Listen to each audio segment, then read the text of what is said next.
कि जब हम अनपढ़ थे तो हम गांव में रहते थे। जब हम अनपढ़ थे तो हम गांव में रहते थे। हम पढ़े लिखे हो गए तो तनाव में रहते हैं। अच्छा।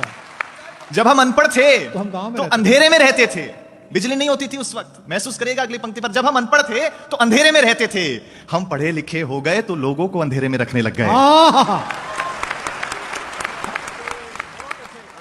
जब हम अनपढ़ थे तो अपनों के लिए जीते थे, परिवार ही सब कुछ होता था। जब हम अनपढ़ थे तो अपनों के लिए जीते थे। हम पढ़े लिखे हो गए तो अब बस सपनों के लिए जीते हैं। हम अनपढ़ थे तो रिश्तेदार होते थे। अगली पंक्ति पर अगर महसूस हो जाए कि मैंने कुछ अच्छी बात कह दी है तो आपकी तालियां मिले। जब हम अनपढ़ थे तो केवल रिश्तेदार होते थे। हम पढ़े लिखे हो गए तो अब रिश्तेदार भी दूर के हो गए।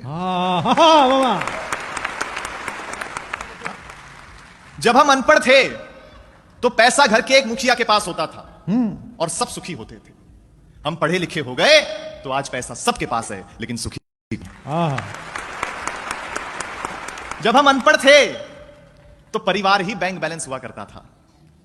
हम पढ़े लिखे हो गए तो बैंक बैलेंस के चक्कर में परिवार का बैलेंस ही खो गया। हाँ। देखिए, अनपढ़ों ने हमें दिया बहुत कुछ है, लिया कुछ भी नहीं है। आपका ध्यान चाहता हूं, अनपढ़ों ने हमें दिया बहुत कुछ है, लिया कुछ भी नहीं है। हम वो आखिरी पीढ़ी हैं साहब जिनकी माओ का सोशल मीडिया पे अकाउंट ही नहीं है। कितनी अच्छी बात है।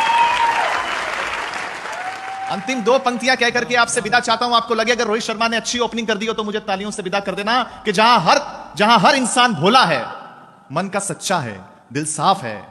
जहां हर इंसान भोला है, मन का सच्चा है, ऐ शहर तुझसे तो मेरे अनपढ़ों का गांव ही अच्छा है। बहुत बहुत धन्यवाद।